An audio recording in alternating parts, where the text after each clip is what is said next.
Lección número 1, para el 7 de octubre del 2017.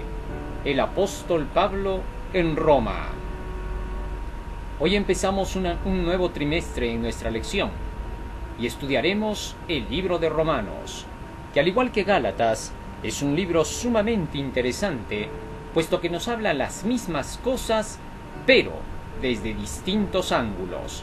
Así que lo vamos a analizar porque vamos a entender a través de este libro la justificación por la fe. Versículo de memoria. Primeramente doy gracias a mi Dios mediante Jesucristo, con respecto a todos vosotros, de que vuestra fe se divulga por todo el mundo. Romanos 1:8. Para quien estudia la epístola de Romanos, es importante comprender el contexto histórico del libro. El contexto siempre es crucial cuando se trata de interpretar la palabra de Dios. Debemos conocer y comprender las cuestiones que se abordaban. Pablo le escribe a un grupo específico de cristianos en un momento específico y por una razón específica. Si sabemos el porqué, nos beneficiaremos enormemente en nuestro estudio. Con todo, por más que las cuestiones inmediatas que abordó Pablo fueran locales, los principios que la sustentan en este caso, la pregunta de cómo se salva una persona, son universales. La carta fue escrita con el propósito de desmentir a los maestros judaizantes, a quienes el apóstol Pablo les llama falsos judíos, que solo tienen el sobrenombre. Estos falsos hermanos entraban en la iglesia trayendo falsas doctrinas. Querían que los conversos volvieran de nuevo a las prácticas antiguas del primer pacto. Ellos predicaban que por estar circuncidados ya eran salvos, Hechos 15:1, y creían que debían seguir practicando los rituales y las tradiciones judías. En un afán por cumplir la ley, sin la ayuda de Dios, a través de la justicia que es por la fe, que significa el perdón y la santificación, ellos se veían obligados a inventar las tradiciones para su conducta. El desechar el segundo pacto les trajo su caída. En el primer pacto se exige del hombre que obedezca la ley sin las promesas de perdón y santificación, y eso es un imposible, porque en nuestro intento de obedecer los mandamientos de la ley de Dios cometemos muchas veces errores, y es necesario que tengamos el perdón, que es hecho por la sangre de Jesucristo. Si no tuviéramos el perdón, bastaría con un error para que ya estuviésemos condenados, pero eso era en el primer pacto, mientras que en el segundo pacto se nos da esa promesa de perdón. Por eso el apóstol Pablo dice claramente en el libro de Hebreos capítulo 10 versículo 16: Este es el pacto que haré con ellos después de aquellos días. Pondré mis leyes en sus corazones y en sus mentes las escribiré. Y yo seré a ellos por Dios y ellos me serán a mí por hijos. Y añade, nunca más me acordaré de sus pecados. De esta manera, en el nuevo pacto, hay la promesa del perdón del pecado para lograr obedecer la ley de Dios. Pero en el antiguo pacto o primer pacto que querían seguir los judíos, que se opusieron a Cristo porque los fieles seguían las reglas del segundo pacto, estos querían que se cumpliera la ley sin necesidad del perdón y la santificación. Como eso era imposible, llegaron a la conclusión de que no se podía obedecer la ley y que tan solo por estar circuncidados ya estaban salvados, y que la obediencia a la ley venía después, no para salvarse, sino porque ya estaban salvados. Esa doctrina es una doctrina totalmente falsa.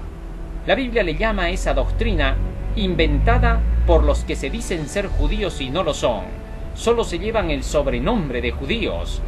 Y en el Apocalipsis se les da un nombre fuerte: la sinagoga de Satanás, que se dicen ser judíos y no lo son. Apocalipsis capítulo 3, versículo 8 al 10. Estos inventaban reglas de urbanidad y cortesía a su manera, con el propósito de poder satisfacer las demandas de la ley, pero hacían de lado los mandamientos de Dios, vale decir, todo aquello que los profetas habían escrito como preceptos divinos, y aún todo lo que Moisés había dejado escrito hasta que llegara el Cristo.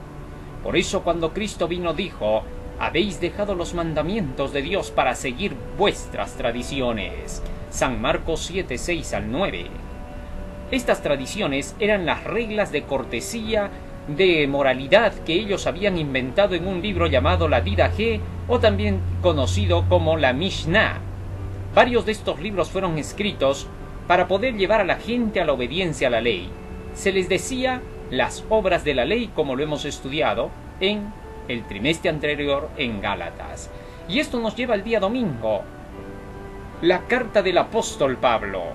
Romanos capítulo 16, versículo 1 y 2 indica que Pablo probablemente haya escrito Romanos en la ciudad griega de Cencrea, cercana a Corinto.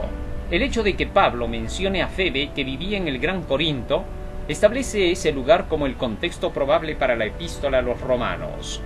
La epístola a los romanos probablemente se escribió en los primeros meses del año 58 después de Cristo. Como se dijo, al estudiar cualquier libro de la Biblia, es importante saber por qué se escribió, es decir, en qué situación se planteaba. Por lo tanto, para comprender la epístola a los romanos, es importante saber qué cuestiones perturbaban a las iglesias judías y gentiles. La lección de la próxima semana abordará estas preguntas. Los maestros judaizantes eran defensores acérrimos de la ley, pero no la obedecían, porque decían que eran salvos por estar circuncidados y que la obediencia a la ley no era necesaria para salvarse, como lo hemos visto en el día anterior. Por esa razón, estos falsos profetas se circuncidaban pero no obedecían la ley, tal como lo dice Gálatas capítulo 6 versículo 13 y Romanos capítulo 2 versículo 25 hasta el 27, porque los que se circuncidan no guardan la ley, dice el apóstol Pablo, y se los vuelve a repetir en el libro de Romanos cuando les declara, porque la circuncisión aprovecha si en verdad guardas la ley. Prácticamente esta carta de Romanos y la de Gálatas fueron escritas por las mismas razones, por causa de los maestros judaizantes. Pablo se esforzó por dejar en claro la verdadera doctrina, puesto que el conocimiento de la verdad es el único que salva. Nadie se salvará en una mentira, solo la verdad puede santificar. Santifícalos en tu verdad, tu palabra es la verdad, dice San Juan 17:17. Y sin santidad nadie podrá ver al Señor, Hebreos capítulo 12, versículo 14. De ahí que entonces para salvarse se necesita la santidad, pero la santidad, como acabamos de ver, solo viene por la verdad de la palabra de Dios. Por tanto, el apóstol Pablo se veía obligado a tener que clarificar esa verdad, a fin de que aquellos que le habían escuchado alguna vez el Evangelio pudieran alcanzar la salvación. Nos dice la lección, ¿qué tipo de problemas perturban a tu iglesia en la actualidad? ¿Las amenazas provienen más de afuera o de adentro? ¿Cuál es tu papel en estas discusiones? Hoy tenemos el mismo problema, tanto dentro como fuera de la iglesia. Pero más peligro se corre dentro, porque se quiere cambiar nuestras doctrinas, que nos han hecho adventistas del séptimo día, tales como el mensaje de los 3 ángeles, de donde salen todas nuestras creencias para salvarnos, y que en suma son la justificación por la fe. Siempre hemos creído que de los 3 ángeles sale el tema de la justificación por la fe. Apocalipsis 14:12 dice, aquí está la paciencia de los santos, los que guardan los mandamientos de Dios y tienen la fe de Jesús. Así que entonces, dentro del mensaje de los 3 ángeles está toda la justificación por la fe, la obediencia a los mandamientos de Dios y la creencia en Jesucristo, que es la justificación por la fe. Como adventistas, debemos cuidarnos ahora de no judaizar, de no caer en el primer pacto, queriendo obedecer la ley sin las promesas de perdón hechas por Cristo en la cruz del Calvario y de santificación hechas por su ejemplo de vida durante toda su existencia en la tierra. El judaizante es conocido en la iglesia. Defiende la creencia en la ley, pero dice que no es posible para el hombre obedecer y que ya Cristo lo ha hecho todo por nosotros, y que su justicia nos exime de guardar la ley, y que si guardamos la ley, para salvarnos somos legalistas, y que la obediencia a la ley es puro legalismo. Pero exalta mucho las reglas hechas por hombres y manuales. Así se le reconoce al maestro judaizante dentro de la iglesia. Y lo que es peor es que exige obediencia a los reglamentos que los hombres hacen mientras desecha la ley de Dios. Este tipo de personajes eran precisamente los que andaban expulsando de las iglesias en tiempos de los apóstoles, en tiempos de Jesucristo. Expulsaron al ciego de nacimiento por haber aceptado a Jesucristo como su Salvador. Hasta el día de hoy, estos hombres hacen lo mismo. Cada vez que se acepta el mensaje de los 3 ángeles, son capaces de botar de la iglesia, si es posible a golpes. Esto es peligroso porque se llama judaísmo. Nuestro papel debe ser defender la obediencia a la ley de Dios mediante el nuevo pacto, a través del perdón gratuito de Jesucristo y sus enseñanzas que santifican la vida. El apóstol Pablo dijo en Romanos 3:31, luego la fe invalida la ley en ninguna manera, antes confirma la ley. Por lo tanto, cuando vamos proclamando el evangelio de la fe, debemos dejar en claro a la gente que en ningún momento la ley queda anulada por esta fe, sino que por el contrario, al predicar la fe, la gente aprende a obedecer los mandamientos de Dios para salvarse. Las amenazas, como vemos, están ahora dentro de las iglesias. Dentro de nuestras iglesias están los falsos maestros que están tratando de engañar a la gente y que les dicen que no hay que obedecer la ley de Dios, que ya no necesitamos cumplirla porque eso es legalismo y que solo tenemos que creer en Jesucristo, y que la obediencia a la ley es secundaria y no para la salvación. Tengamos cuidado con estos falsos maestros. Nos dice en relación con eso el espíritu de profecía: ministros no santificados están alistando en contra de Dios, están alabando a Cristo y al Dios de este mundo al mismo tiempo. Mientras profesan recibir a Jesús, abrazan a Barrabás, y por sus acciones dicen, no a este sino a Barrabás. Presten atención todos los que leen estas líneas. Satanás se ha jactado de lo que él puede hacer. Quiere destruir la unidad que debe existir en la iglesia y por la cual oró Cristo. Dice, saldré y seré un espíritu mentiroso para engañar a los que pueda, para criticar, para condenar, para calumniar. Testimonios para los ministros 409. Una de las características es que estos falsos maestros constantemente están criticando a los que llevan el mensaje del tercer ángel. Les dicen que son divisionistas. Hacen creer incluso que muchos de estos están fuera de la iglesia. Declaran que estos lo que quieren es canalizarse los diezmos.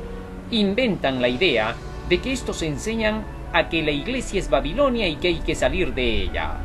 Pero los que llevan el mensaje para esta hora jamás van a hacer eso ni lo harían, porque los que digan que la iglesia esté caída o que den a entender que hay que salirse de ella porque ya la iglesia se cayó, están engañando. Hay que permanecer en la iglesia levantando el mensaje de los tres ángeles. El pueblo de Dios con su organización permanecerá hasta el fin. Los falsos maestros tienen que ser sacados de la iglesia, a menos que se arrepientan. Nos dice el espíritu de profecía. Muchos ocuparán nuestros púlpitos sosteniendo en las manos la antorcha de la falsa profecía, encendida por la infernal tea satánica. Toda lengua mentirosa será silenciada. Manos de ángeles desbaratarán los designios engañosos que se han trazado. Los baluartes de Satanás nunca triunfarán. La victoria acompañará el mensaje del tercer ángel. No se queje nadie de los siervos de Dios que han ido a ellos con un mensaje enviado del cielo. No sigáis buscando defectos en ellos diciendo, son demasiado incisivos, hablan con demasiada energía, quizá estén hablando con mucha fuerza. ¿Acaso no es necesario hacerlo? Dios hará que retiñan los oídos de los oyentes y no escuchan su voz o su mensaje.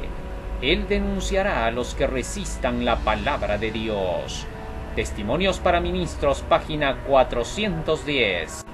Y esto nos lleva al día lunes 2 de octubre, el deseo de Pablo de visitar Roma.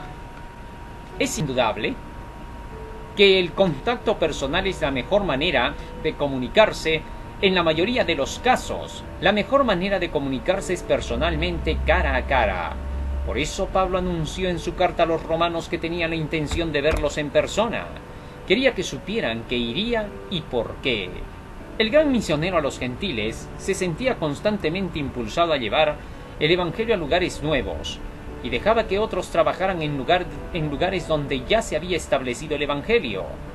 En la época en que el cristianismo era joven y los obreros pocos, habría sido un desperdicio de valiosa energía misionera que Pablo trabajara en lugares ya penetrados. Él dijo, y de esta manera me esforcé a predicar el evangelio, no donde Cristo ya hubiese sido nombrado, para no edificar sobre fundamento ajeno, sino como está escrito, aquellos a quienes nunca les fue anunciado acerca de él, verán, y los que nunca han oído de él, entenderán. Romanos 15, 20 y 21. El propósito de Pablo no era establecerse en Roma. Su objetivo era evangelizar España. esperaba obtener el apoyo de los cristianos de Roma para este emprendimiento. Nos dice sobre esto el espíritu de profecía. ¿Cómo se tiene que hacer la obra evangelizadora? Cuando el apóstol Pablo está diciendo que él no edificaba donde ya había sido predicado acerca de Cristo, significa allí donde habían aceptado el evangelio cristiano. Pero eso no significaba que no iba a predicar a creyentes de su propio pueblo judío en las sinagogas judías. ¿Por qué? Porque si es verdad que a su vez él no edificaba sobre otro fundamento, él predicaba primero a los de adentro y luego a los de afuera. Es un error querer llegar hasta un sector y querer predicar a los de afuera, a los nuevos, y no predicarles primero a los de la iglesia. Nos dice la mensajera del Señor: con frecuencia, cuando trabaja donde ya hay algún creyente, el predicador debe primero no tanto de tratar de convertir a los no creyentes, como preparar a los miembros de la iglesia para que presten una cooperación aceptable, trabaje él por ellos individualmente, esforzándose por inducirlos a buscar una experiencia más profunda para sí mismos y a trabajar para otros. Cuando estén preparados para cooperar con el predicador por sus oraciones y labores, mayor éxito acompañará a sus esfuerzos. Obreros Evangélicos, página 206. De manera que cuando el obrero llega a algún sitio, lo primero que tiene que hacer es trabajar con los que ya existen allí como cristianos, que ya son creyentes del mensaje del tercer ángel para esta hora, para los creyentes adventistas del séptimo día. Entonces, lo primero que hará es despertar al pueblo, para trabajar con ellos, porque no es el predicador solo el que tiene que trabajar. Continúa diciendo la mensajera del Señor sobre esto: nuestros pastores ordenados deben hacer lo que puedan, pero no debe esperarse que un hombre haga la obra de todos. El Maestro encomendó a cada uno su obra. Hay visitas que hacer, hay oraciones que elevar, hay simpatía que impartir, y la piedad del corazón y la mano de toda la iglesia, ha de emplearse si la obra ha de ser realizada. Podéis sentaros con vuestros amigos y de una manera agradable y social hablar de la preciosa fe bíblica. Review and Herald, 13 de agosto de 1889. Así que el pastor o el predicador que llegue al sector para tener que evangelizar no hará la tarea solo. Primero prepara a la gente que esté en ese lugar para que esa misma gente se encargue de ir y traer sus interesados para que el pastor les enseñe y les predique. No se puede hacer una campaña sin que los mismos miembros de la misma ciudad o localidad sean los que se muevan a hacer la obra. Pero a veces hay dirigentes que se oponen a que esto se haga. Llegan algunos otros predicadores y el pastor de la localidad puede sentirse de repente a veces empequeñecido y piensa que lo van a hacer de lado, lo van a arrinconar, y actúa de una manera que no debe de ser, porque entonces rechaza la predicación del otro mensajero y le dice: anda, gana los de afuera, ¿qué cosa vienes aquí con los de adentro? Ese es un error. Pierde mucho el pastor que hace eso, porque aquel laico que es enviado o cualquier misionero u otro pastor que es enviado está llegando para poder contribuir a terminar la obra. No debe sentir celos por esa persona. Al contrario, debe orar con ese mensajero y juntos hacer la obra para terminar de proclamar el Evangelio rápido. Nos dice en el Evangelismo, página 87, la mensajera del Señor: a veces, los pastores hacen demasiado. Tratan de abarcar toda la obra con sus brazos. Esta los absorbe y los empequeñece, y sin embargo, continúan abrazándola en su totalidad. Al parecer piensan que ellos solos han de trabajar en la causa. Este es el mayor peligro que ahora tenemos dentro de nuestras filas. El pensar y tener celos dentro de uno para no querer que otros evangelicen. Cuando ya hay iglesias donde el mensaje ya está claro, ya no necesitamos edificar sobre el fundamento ya hecho. Necesitamos ir a nuevas localidades. Debemos seguir extendiendo la obra. Debemos enseñar a los miembros de cada iglesia a salir a proclamar el Evangelio por todo lugar y no quedarse quietos en un solo sector.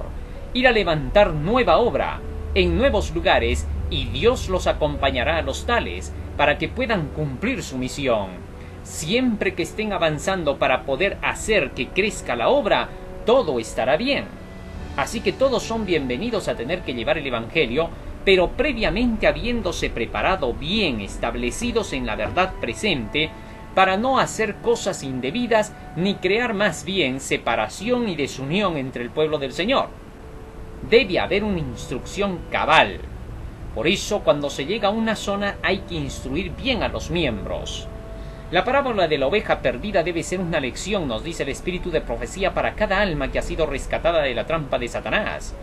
No hemos de revolotear sobre las 99, sino que hemos de ir a salvar a los perdidos, buscándolos en los desiertos de las grandes ciudades y aldeas. En esta obra los obreros serán inducidos a sentir su debilidad e irán corriendo a la fortaleza. La presencia divina estará con ellos para darles fuerza y valor y fe y esperanza. Los obreros leales serán colaboradores de Dios.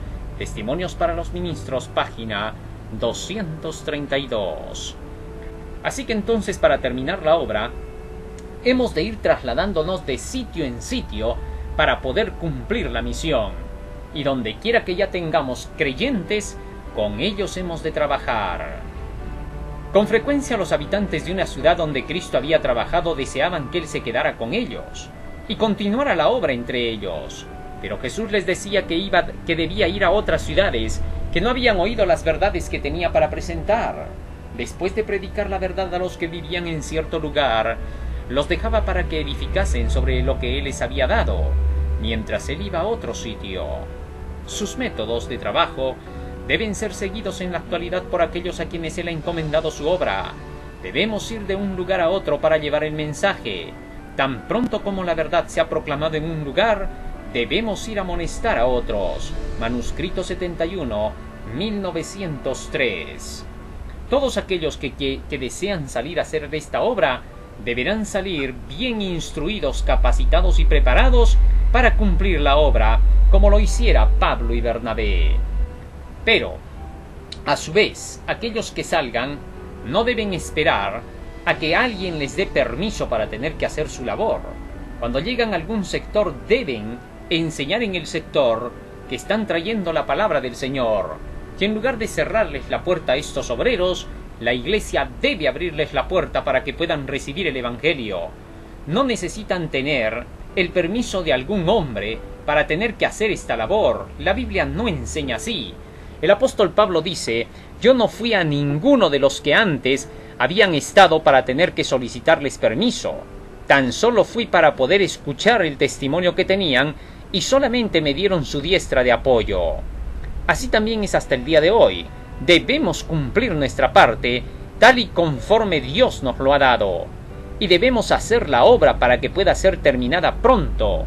Mientras la hagamos legítimamente, todo estará bien. Para que se haga legítimamente, recibiremos la instrucción debida. Y esto nos lleva al día martes 3 de octubre. Pablo en Roma. No por los discursos de Pablo, sino por sus prisiones, la atención de la corte imperial fue atraída al cristianismo. En calidad de cautivo rompió las ligaduras que mantenían a muchas almas en esclavitud del pecado. No solo esto, sino también, como Pablo declaró: muchos de los hermanos en el Señor, tomando ánimo con mis prisiones, se atreven mucho más a hablar la palabra sin temor. Filipenses 1:14. Hechos de los Apóstoles 370. Los hermanos de Roma esperaban con ansias la llegada del apóstol Pablo para que les predicase. Pero cuando llegó a Roma llegó preso, y sus esperanzas decayeron pensando que el Evangelio se detendría. Pero el plan de Dios era que Pablo llegara directamente a la corte del palacio en calidad de preso para que la mirada de todos se pudiera fijar en él. Debido a esto, pudo predicar el Evangelio directamente a los grandes. Así que no por discursos llegó hasta ellos, sino por sus prisiones. El apóstol Pablo no tuvo que dar discursos para llegar a los grandes. Llegó por sus prisiones y entonces allí les dio recién los discursos, les predicó, y con esas prédicas transformaron sus almas muchos de los que estaban en la corte romana.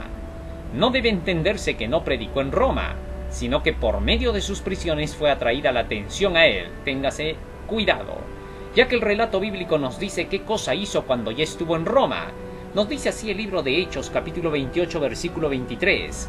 Y habiendo señalado un día, vinieron a él muchos a la posada, a los cuales les declaraba y les testificaba el reino de Dios desde la mañana hasta la tarde, persuadiéndoles acerca de Jesús, tanto por la ley de Moisés como por los profetas. Así que entonces en Roma dice que predicaba persuadiendo por la ley y los profetas, con las escrituras del Antiguo Testamento. Y Pablo permaneció 2 años, dice el versículo 30, enteros en una casa alquilada, y recibía a todos los que a él venían, predicando el reino de Dios y enseñando acerca del Señor Jesucristo abiertamente y sin impedimento. Gracias a eso es que el apóstol Pablo dejó un ejemplo claro de enseñanza en Roma, y por eso es que él terminó escribiendo: muchos de los hermanos en el Señor, tomando ánimo con mis prisiones, se atreven mucho más a hablar la palabra sin temor. Así que entonces el apóstol Pablo sí seguía predicando en Roma como siempre lo había hecho. La obra siempre empieza con la iglesia y luego recién se les predica a los de afuera, no hay que olvidarlo. Pablo aquí demuestra que llegó primero a los judíos y luego, cuando estos rechazaron la fe, recién se fue a los gentiles. Jesús había dicho a sus discípulos: id antes a las ovejas perdidas de la casa de Israel. San Mateo 10, 5 y 6. Nunca se debe llegar a algún lugar a menos que sea un nuevo sitio virgen sin primero evangelizar a los que ya son de la fe, para que estos primeros se preparen santificándose y puedan apoyar las labores del predicador. Nunca el predicador debe hacer solo la obra, con sus acompañantes, sino que la gente ya convertida debe trabajar en ese sector, puesto que ellos se quedarán luego de que el predicador pase, trayendo así las almas al predicador para que éste les enseñe. Con todo esto hay una lección para los que llevan el último mensaje al mundo. El tercer ángel debe anunciarse por todo lugar y debe comenzarse por cada iglesia adventista para que sus miembros se reaviven. Reavivamiento es volver a proclamar el mensaje que nos hizo lo que hoy somos. El mensaje profético de la segunda venida de Cristo debe ser anunciado ahora para que el mundo desee su venida. El primer ángel, el segundo y el tercero están adecuados para esto. Hoy vemos que al Papa le hacen hasta recepciones apoteósicas en varios países y preparativos costosos. Pero la pregunta es: nosotros que tenemos a nuestro líder Jesucristo, ¿le estamos haciendo ya preparativos para su llegada? ¿Nos estamos apresurando a ir a predicar a otras personas diciéndoles que Cristo viene mostrando las señales del fin y que ya se cumple su llegada? ¿O estamos olvidando la llegada de nuestro Señor Jesucristo? Es increíble cómo a un hombre se le recibe como al mismo Dios con alegría, con finanzas, y al que es el dueño de todo el universo, ni siquiera se lo recibe como debe de ser. Él dice muchas veces, el Papa, que él es sirviente de Jesucristo, pero es increíble cómo el sirviente es mejor recibido que el patrón. Esto no puede ser. El patrón debe ser recibido mejor que el sirviente. Por lo tanto, debemos enseñarle a la gente que deben alegrarse por la venida de Cristo, en lugar de estar diciendo que da miedo las profecías, que da miedo el tener que esperar a Jesucristo. Deberíamos enseñarles a que es una alegría que llegue el Salvador, y que hay que proclamar las buenas nuevas con alegría de que Cristo viene por segunda vez. No podemos decirle a la gente mensajes fúnebres, haciéndole creer que el hablar de la venida de Cristo es tenebroso y que el hablar de la venida del Papa es más alegre. No tendría ningún sentido. Pero el mundo está perdido. Por eso, como pueblo de Dios, debemos hacer nuestra obra. Los pastores en nuestras iglesias adventistas deben recibir a los predicadores del Evangelio que están llevando el tercer ángel, en lugar de oponerse a ellos, porque si no, repetirán lo que hicieron los judíos contra el apóstol Pablo, debido al prejuicio que les había llegado hasta Roma. Nos dice el libro de los Hechos, capítulo 28, versículo 24 y 25. Y algunos asentían a lo que se decía, pero otros no creían. Y como no estuviesen de acuerdo entre sí, al retirarse les dijo Pablo esta palabra: bien habló el Espíritu Santo por medio del profeta Isaías a nuestros padres diciendo: ve a este pueblo y diles, de oído oiréis y no entenderéis. Sabed pues que a los gentiles es enviada esta salvación de Dios, dice el versículo 28, y ellos oirán. Y cuando hubo dicho esto, los judíos se fueron, teniendo gran discusión entre sí.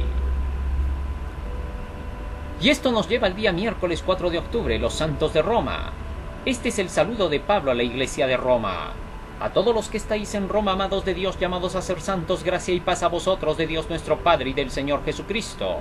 Romanos 1:7.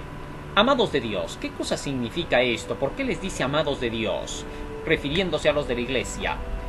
Dios ama a todos en realidad, pero cuando su amor es correspondido, entonces su amor llega a experimentarse de una manera mucho más intensa. Jesús dijo: el que tiene mis mandamientos y los guarda, ese es el que me ama, y el que me ama será amado por mi Padre, y yo le amaré y me manifestaré a él. San Juan 14:21. Ahora, ¿por qué Jesús decía aquí: el que tiene mis mandamientos y los guarda, ese es el que me ama, y el que me ama será amado por mi Padre? ¿Esto qué cosa quiere decir? Cuando uno obedece los mandamientos de Dios, experimenta recién el amor de Dios como debe de ser, porque entonces el resultado de obedecer a los mandamientos de Dios es una bendición, ya que lo que el hombre siembra, eso también ciega. Gálatas capítulo 6, versículo 7. Y es que en la obediencia al mandamiento, allí está la bendición. Si hacemos lo correcto, segaremos lo correcto, y al segar, ahí está el amor de Dios, en que nos va bien. El bien que cosechamos por hacer lo que Dios nos dice es la bendición de Él, y a eso se le llama amor de Dios.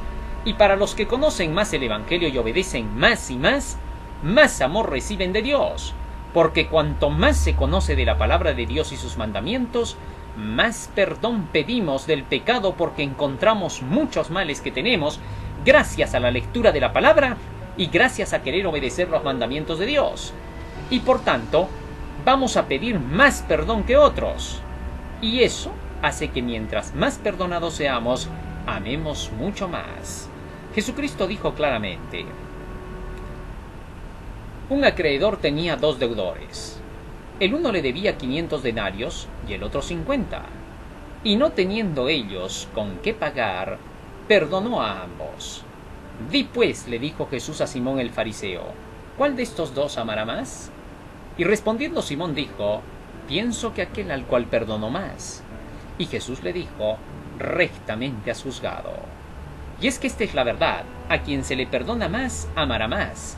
Así que por eso es que el apóstol Pablo les dice a los que creen en el Evangelio, que estudian más y que buscan obedecer los mandamientos de Dios: puesto que ustedes piden más perdón, son los amados de Dios, ya que ustedes se perfeccionan cada día más en Cristo. Ahora se entiende perfectamente lo que Jesús dijo: el que tiene mis mandamientos y los guarda, ese es el que me ama, y el que me ama será amado por mi Padre. Llamados a ser santos, continúa diciendo el apóstol Pablo. En la iglesia nadie es santo todavía, así que somos llamados a ser santos, y esto es claro, ya que Jesús dijo: santifícalos en tu verdad, tu palabra es la verdad. San Juan 17:17. Esta es la condición para ser santos. Aquí está la paciencia de los santos, los que guardan los mandamientos de Dios y tienen la fe de Jesús. Apocalipsis capítulo 14, versículo 12. La palabra santo significa apartado. Cuando una persona acepta el Evangelio de Dios y lo obedece, va siendo apartada del mundo y su comportamiento, y por eso se le llama santificado. Nadie puede llamarse santo todavía por eso, porque todos estamos en el proceso de caminar por la santificación. Aunque estamos dentro del camino de la santificación, no podemos todavía decir yo soy santo. El que está en la carrera de medicina no puede decir que es médico, está en proceso. Así también nosotros estamos en proceso. Solo los que hayan resistido y aguantado hasta el fin, fieles, podrán decir que ya son santos. Nos dice sobre esto el espíritu de profecía. Dice Juan, hablando del engañador que hace grandes milagros: él hará una imagen de la bestia y hará que todos reciban su marca. ¿Queréis considerar este asunto? Escudriñad las escrituras y ved. Aparecerá un poder engañador, y será cuando los hombres pretendan que poseen la santificación y santidad, elevándose más y más alto y captándose de sí mismos. Mensajes Selectos, tomo 3, página 403. Después de haber tenido mi primera visión de gloria, continúa diciendo el espíritu de profecía, no podía discernir ni siquiera la luz más brillante. Se creía que había perdido la vista, pero cuando de nuevo me acostumbré a las cosas de este mundo pude volver a ver. Esta es la razón por la cual os digo que nunca os jactéis diciendo: yo soy santo, estoy santificado, porque esa es la evidencia más segura de que no conocéis las Escrituras ni el poder de Dios. Permitid que Dios lo escriba en sus libros si Él quiere, pero vosotros nunca debéis expresarlo. Nunca me he atrevido a decir yo soy santa y estoy sin pecado, dice la mensajera de Dios. Pero todo lo que he creído que era la voluntad de Dios he tratado de hacer con todo mi corazón, y tengo la dulce paz de Dios en mi ser. Puedo encomendar el cuidado de mi alma a Dios como a un Creador fiel, y saber que Él guardará lo que le ha sido confiado a su cuidado. Mi comida y mi bebida es hacer la voluntad de mi Maestro. Manuscrito 6A, 1886. Mensajes Selectos, tomo 3, página 404. Llamados. Todos somos llamados por Dios a través de su palabra. He aquí yo estoy a la puerta y llamo, dijo Cristo. Si alguno oye mi voz, Apocalipsis 3:20. La voz de Cristo es su palabra, obviamente. Así que somos llamados por medio del Evangelio para obedecerlo y ser así santificado. Nos dice el Espíritu de Profecía. La caída de Pedro no fue instantánea sino gradual. La confianza propia lo indujo a creer que estaba ya salvado, y dio paso tras paso en el camino descendente hasta que pudo negar a su Maestro. Nunca podemos con seguridad poner la confianza en el yo, ni tampoco estando como nos hallamos fuera del cielo, hemos de sentir que nos encontramos seguros contra la tentación. Nunca debe enseñarse a los que aceptan al Salvador, aunque sean sinceros en su conversión, a decir o sentir que están salvados. Eso es engañoso. Y esto nos lleva al día jueves 5 de octubre, los creyentes de Roma. Se nos pide dentro de la lección que, al igual que estos creyentes de Roma que esperaban al apóstol Pablo, y que no se sabe quiénes fueron los que los iniciaron, posiblemente laicos que habrán llegado a este lugar, buscaban la unidad por todo lado y la bondad, los fieles. Tenemos un mensaje decisivo que dar, y se me ha instruido, dice el Espíritu de Profecía, para que diga a nuestro pueblo: uníos, uníos. Una de las bases dentro de la Iglesia es que debemos trabajar unidos para poder terminar la obra, pero también hay que saber con quién nos unimos, porque el texto sigue diciendo: pero no debemos unirnos con los que se apartan de la fe, prestando oído a de espíritus seductores y a doctrinas de demonios.